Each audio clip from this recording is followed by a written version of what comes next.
Hapon po sa inyong lahat. Yung pala mensahe ni Ama sa akin kanina, mga anak, sabi ko sa inyo, kung sila ay halimbawa, nagpabas pa sila ng patay, yung lahat ng pamilya niya ay naniniwala sa inyo. Kung may tao ng isa sa pamilya, hindi pwede. Dahil diyan kayo magsisimula para makikita ang templo ninyo at kahit anumang ay pwede natin gawin ang gusto nila mangyayari sa kanila. Dahil yan daw, sabi ng ang lahat man, sino man, basta wala kang daw ng isa, pwede siya mabasbas kahit sa patay. Yung may daw, hindi. Dahil hindi naman kailangan at kung ngayon kontra, sabi ng Ama, dahil sila ay nilapitan at sila pinasbasan, kung mayroon bawat may isa sa kanila, hindi pwede kahit ano man ang gusto nila kung mayroon ito. Yung may daw, ang gusto ng Ama, yung lahat ng may patay at pamilya, ama, ina, ay yun ang pwede inyong lapitan. Kung gusto lang ng isa, dalawa, yung mga iba, hindi pwede. Dahil ang gusto ng Ama, pagkakaisa lahat. Dahil ang gusto ng Ama, ang anong oras magkakaisa, yun lang ang nakagustuhan ng Diyos, magkakaisa ang lahat. Kung mayroon na nagkontra, hindi pwede sabi ng Ama. Hindi ko kailangan at may kumontra bawat isa sa kanila. Kailangan magpatotoo sila sa inyo. Dahil ako ay nasa inyo. Dahil ang templo ito pinatayo ko para kayo ay mga ang templo ito ay totoo. Tandaan niyo daw, sabi ng Ama, kung sila nag-imbita, kung mayroon isa sa kanila, hindi naniniwala, ayaw nila, wag. Kung sila ay naniniwala lahat, sige, sino ba daw kayo, tayo ay tumanggi. Dahil yan ang katungkulan binigay sa atin ng Diyos para kayo ay makikilala ng mga tao. Hindi lang sa kagalingan ng mga basbas ninyo at sa tubig ninyo. Mayroong gawa kahit sa patay kaya natin ang magpasma dahil ang kakampi natin ang kasama natin ang Diyos ng liwanag. Kung sasabi ng Ama, kailangan tayo ay mga kasamahan, sabi niya, kayo ang kasamahan. Kung magdalawang isip ka nag-alanganin kayo, sabi ng Ama, pwede rin kayo ay hindi sumama. Dahil nahihiya kayo, ang mga sarili ninyo, ayaw niyo na may gawain natin, pwede kayo umatras, sabi ng Ama. Kailangan patutuo na tayo ay bawat isa sa atin. Dahil huwag tayo sayangin ang panahon nito. Ang panahon nito talaga go, sabi ng Ama. Huwag na kayo, dahil ito na simulain ninyo ay magbabasbas at naniniwala sa inyo. Sa pangalan ni Jesus. Dahil ang Ama natin ang tagaligtas. Tandaan ninyo, ang lahat ang bagay ng dito nagsubaybay, nag-userba sa akin ng Diyos. Dahil sabi ng Ama, magpatutuo lang kayo, ako ay sa inyo. Wala kayong magawa pagdating ng oras, pagdating nakaharap niyo na ako, pagdating ng oras. Doon po kayo sasabihin, kung totoo kayo ay hindi. Dahil naging nagsimula ako sa inyo, naging nagkumpama ako sa inyo, katapos kayo ay mataas pa rin bilang araw. Kung ano ang taas mo, babagsak pa rin. Sabi ng Diyos, dahil ako rin ang huling halakak sa lahat. Walang iba. Dahil lahat ang gagay na dito, pagsamantala lang. Ang Diyos ay nasa inyo, tayo naniniwala at tayo nalilingkod. Ang Diyos ang pag-ibig niya, walang katapusan sa pangalan ng Jesus. Amen. Ito ang waswas ng Ama. Puso ang lahat ng bagay, ang sabi ng Ama, ito kayo, ang sabi ng Ama, ang lahat ng bagay, simbolo lahat sa atin. Tingnan ninyo ang pagpapaspas niya, ang Holy Spirit.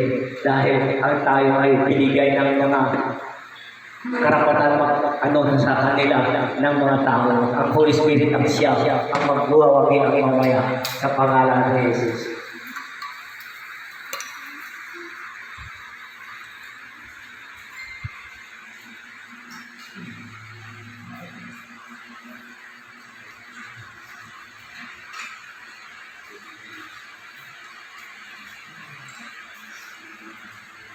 Thank you sa inyo pong lahat ng mga lunod.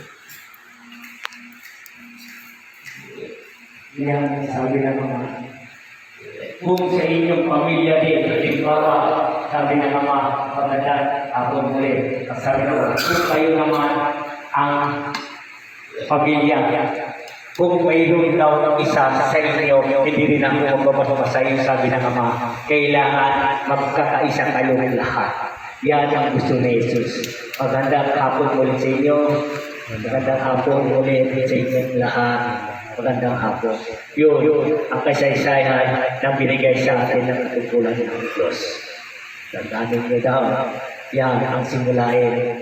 Gusto ng Diyos, kapayapaan, katahimikan, huwag kumontra. Kung ayaw yung isa, go. Dahil baka siya pa rin ang maninira sa lahat. Yun, pero kayo sasabihin sa akin, ay wala. Ang sabi naman, ha? Wala. Ikaw, wala. Kayo, meron. O, kayo mami, may sabi kayo. Wala. Yun lang naman. Hindi tayo basta magbabas-bas ng patay. Kailangan at magkasasama-sama at naniniwala sila at nagkakaisa. Dahil ang gusto ng Ama, magkakaisa. Magsama-sama. Nagtitiwala ang bawat isa. O, yan.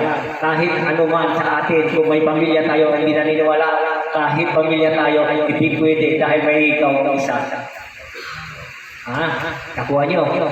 Oo. Hindi basta-basta na tayo. Kung sila ay welcome lahat, sino ba? Sabi ng Diyos, ako ay nasa inyo. Kapayapaan ang nahanap ko sa inyo. Dahil ang lahat naman ng aking basbas at katahimikan at kasayahan. Wag mayroong magkumontra yan isa, hindi ako pwede dahil hindi pwede yan may kontra ang isa. Kailangan ay totoo tayo. Dahil kailangan yung Diyos ay nasa atin. Ang Diyos ay tunay ng pag-ibig. Mapalad na natin ang mga pinawasbasan at sila ay kahit Espiritu nakakausap natin siya dahil ay siya ang akin sa langit. Dahil yan ang umuutos sa akin. Bata pa ako at kasama ko na ang Diyos. Dito kami na pinusap. Hindi ako gumagalaw, hindi ako kumikilos kung hindi nila utos. Dahil sa kamay ko sila at nakakausap. Puso mapalad na at 3 taon na ngayon na nagsasalita ako ngayon. Dati noon ay hindi. Puso lahat siya ang simulain ng lahat, punot-dulo sa kanya si Jesus. Puso kunti-kunti at binibigay sa atin ng aral ng Diyos. Di ba? Bakit ako nagsasalita sa iyo? Dahil siya ang nagsasabi, magsimula ka na magsalita. Ngayon, sabi ng Ama, kahit kayo ang mga kasama ko, kayo lahat, apostolis ko. Kung kayo ay mayroon na matayan sa inyo, kung kayo gusto nyo mapaspas, kung mayroong kontra sa inyo, hindi pwede. Sabi naman, ang gusto ng Ama, kapayapaan. Amen? Por isso, ang lahat yan, kapayapaan. Kailangan magkakaisa para magkakaisa tayong lahat. Yun lang ang isasabi. Baka sabihin ninyo, ay, pag ilang araw ay bakit? Ay hindi mo kami pinasbasan ng patay namin, bakit sila pinasbasan? Yun ang inuna na sa inyo ang Ama. Kung mayroong daw sa inyo isa sa pamilya, hindi pwede. Kailangan ay malinis ang bawat magbabasbas, malinis ang lahat. Iisa ang hinihiling natin, ang kapayapaan ng anak ng papanaw ng ating mga pamilya, dahil yan ibalik sa lupa pa rin ang mag-aanis sa kaniyang mamaya. Dahil sa lupa tayo sinilang, sa lupa pa rin tayo ilalagay ang katawan natin. So kailangan natin, patutuo kayo sa sarili niyo, huwag mo sayangin ang panahon ninyo na dito sa lupa, dahil hindi niyo rin alam kung kailan tayo at kukunin ni Lord. Amen? O, diba? Malungkot ba kayo dahil nagsalita na ako ngayon? Nalungkot kayo? Bakit iba ang mga sinasabi ko? Dahil hindi galing sa akin, galing sa Diyos. Di ba si Jesus, yun, nagsimula na siya, nag-aral na noong nagagamot si Jesus, ang panahon, ang dami sa kanya mga apostoles, marami siya kasama. Oras nagsalita na siya at nag-aral na ng salita ng Diyos, kunti-kunti naghihiwalay ang mga kasama, matirang matibay. Dahil ayaw nila ang pakikinggan ng kanyang mga salita. Hindi nila alam na ang kasalita yun, ang siya maging katagumpayan ang kaligtasan ninyo sa pangalan ni Jesus. Amen. Amen. Tama mo, Kristo, hindi. Sige nga, ikwentong tungkol ni Jesus, panahon noon, di ba, si Jesus, marami mga bata, marami mga kasamahan at sunod-sunod sa Kanya. Dahil di pa siya nagsasalita, mga himala ang pinapakita sa mga tao. Tulad ko noon, marami akong kasamahan. Kasama ko, nagkagamot lang ako, hindi ako nagsasalita. Dahil di pa hudyat at binigay sa akin ng Diyos. Ngayon, nagsalita na ako, kunti-kunti ay nawawala. Sabi ko, kung hindi nyo alam ang lahat ng mga sinasabi ko, yun ang tunay na kaligtasan ng lahat para malaman ninyo kung paano ninyo patutungo sa langit. Dahil yun isay lahat para sa inyo, hindi para sa akin. Papalat kayo, mayroon ng tagasalita sa inyo. Amen? Kung walang tagasalita, saan ang kaligtasan ngayon? Paano nyo malalaman? Kung hindi nagsasalita, yung isay natin. Kung tutusin, ayaw ko magsalita, wala akong magawa. Talaga bigla-bigla sila ay dumarating ng kanilang mga mensahe dahil wala akong magawa na ginamit na ako ng Diyos. Amen? Oh. Kahit sino sa inyo, kung kayo ay pinili at ginamit, wala kayong magawa. Bawat kilos ninyo at gagalaw-gagalaw yan. Dahil noon, nagkakumpintero ako. Kung sabi niya, balik ka na sa pagkagamot mo, balik ka na, gawain mo. Pagkakampintero ako, kontrata ako, babagsak ako. Oras bumagsak ako, ang kamay ko hindi makakilo sa paa ko. Binuhat lang ako ng mga kasama ko, pinaupo ako sa upuan. Pagdating sa upuan, hanggang sa alas 12 ng tanghali. Pag alas 12 ng tanghali, pwede na ako lumakad. Ngayon, pwede na ako kumain. Pagdating ng alauna, namupok na naman ako. 10 minutes, babagsak na naman ako. Pinaupo na naman ako sa upuan. Dahil, ang sabi ko, bakit mahina ang mga tuhod ko? Sabi ko, hindi ba sinabi ko sa iyo? Alisin mo na yan, tapos na yan ang gawain mo dahil marami ka nang alam na tutunan ng gawain ng kapintero. Ngayon, pagdating ng alas 5, kakatayo na naman ako. Dahil makalakad ako, bumalik ng lakas ko. Kinabukasan na naman, at nandun na naman ako sa trabaho, kaya sinubukan ko na naman. Alas 8, alas 8:30, bagsak na naman ako. Binuhat nila na naman ako. Dahil kontrata ko yun. Dahil nagmamandala ako, gawin nyo ang dapat nyo gawin. Ang bibig ko nagsasalita, ang katawan ko, at ang kamay ko gumagalaw, ang paa ko hindi makalakad. Dahil yun, doon ako umiyak. Sabi niya, tigas talaga ang ulo mo, umiral talaga dahil hindi mo sinunod ako. Ganun din tayo. Wala tayong magawa. Puso ako, sinusunod ko lang yun dahil ilang beses na ako pinarusahan. Pinakita niya talaga ang Diyos talaga kung siya ang mag-utos sa iyo, wala kang magawa ay si Jesus. Dahil ang Diyos ng liwanag, dahil ang sabi ng Ama, hindi yan kayamanan, yan ang pinagawa ko sa iyo. Yung katungkulan, hindi ko nagawa, gawin mo. Ang lahat siya nakasulat din sa Biblia. Kahit sino sa inyo, wala kayong magawa. Kung pinagpala kayo at inutusan kayo ng Diyos, pinagawa sa inyo, wala kayong magawa kahit anong lakas ninyo. Oras yun, di kayo pinalakad, wala kayo. Bilang 3 araw, pag 3 araw, sabi ko, hindi na ako magtrabaho. Dahil ginawa lang 3 araw, mahirap ang katungkulan. Kung gusto yan, hindi na pinagawa, ay malulunod tayo. Dahil ang lahat naman ang gawain natin, sabi ng Ama, dahil mabubuhay naman, hindi ka kumain, dahil ako ang naglilingkod, bawat salita mo, bawat gawa mo, at nakatulog na sa kapwa mo. Dahil tigilan mo yan. Pati skylab ko, pinamigay ko, pati bangka ko, pinagawa ko, yung tabal ko, pagmuli na isda, pinamigay ko. Dahil oras ko hawakan, halos hindi kumawakan. Dahil sa lungkot, hanggang bahagay, year 2007, hanggang 10 years ako, nagagamot ako, hindi ako humingi kahit 5. Kahit ibibigay mo sa akin, sabi ko, pagbigay hindi na. Kung pipilitin mo ako, gusto mo ibalik din ulit yung sakit ng sa iyo. Dahil ayaw ng Diyos. Kung di lang dumating si Ina, kung di lang dumating yun, kantapin mo dahil kailangan mo. Mabuti pa rin ako, may kapatid ako nagtatrabaho, tuloy-tuloy ang kanyang gawain. Dahil malungkot ako noon. 10 years ako, yung 7 years, 2007 ako, doon ako pinagsimula ng Diyos. Doon ang tinatakan ng gamit ko, ang logo ko, lahat ng kapangyarihan at kinalakad na ako sa mga bundok-bundok. Iba-iba ang pinuntahan na Luzon, Visayas, Mindanao, napuntahan ko yun. Dahil wala akong magagawa. Iba-ibang tao ang nagdadala sa akin, mga spiritual.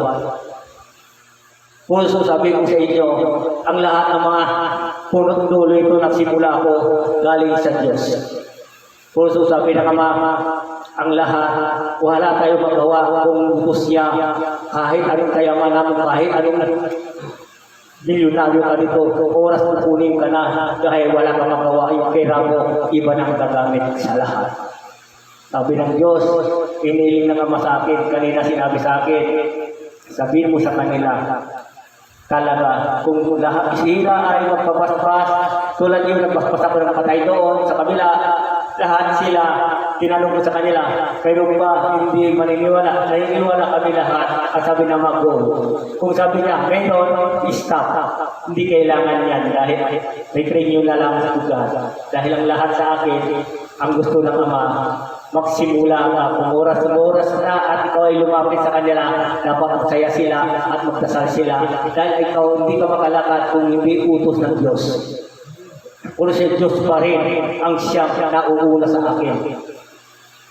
Puro sa hindi natin kailangan magdalawang isip. Kaya hindi tayo kailangan mag-isip ng ano naman. Dahil sabi ng Ama, kahit ano man ang isipin ninyo, hindi yan makakatulong sa inyo, makakasira din sa inyo yan.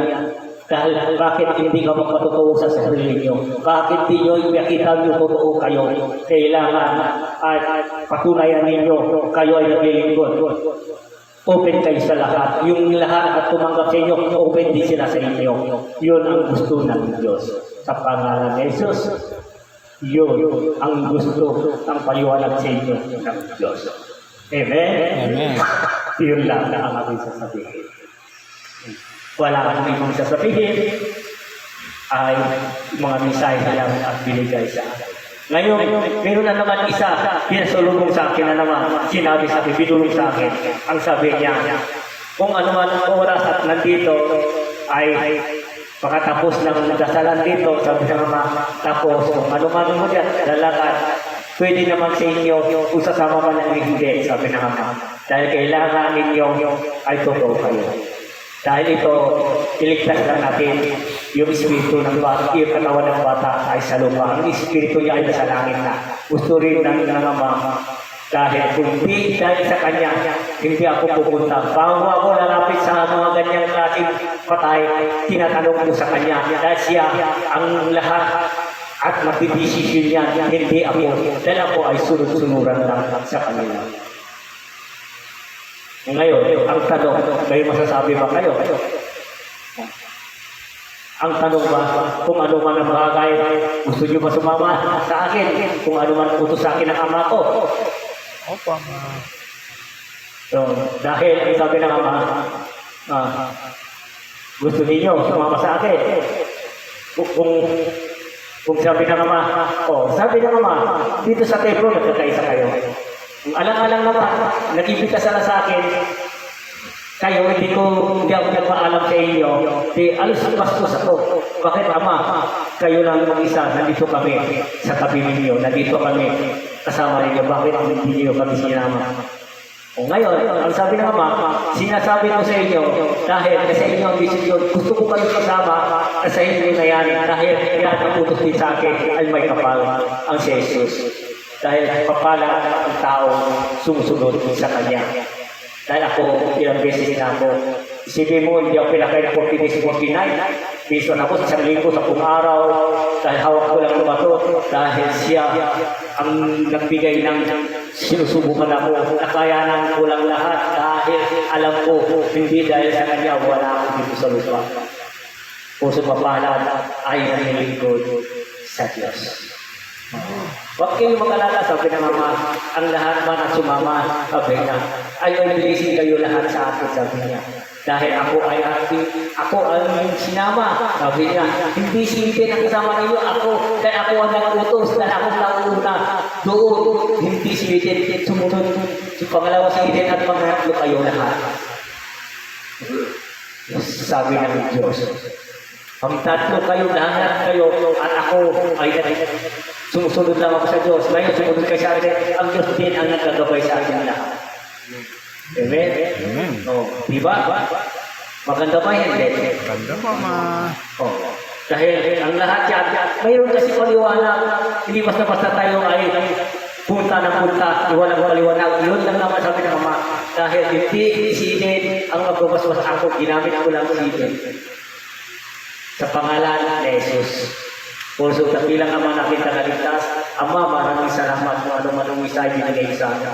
Yun, kinagising lahat ng mga kasama namin po, pati ako. Gusto ko rin paliwanagan ninyo para malaman nila ano ba ang simulayan, ano ba ang kasaysayan na ang gawain dito sa mundo. Amen? Amen. Yun lang ang aking sasabihin. Maraming salamat sa inyong lahat. Magandang hapon po muli sa inyong lahat.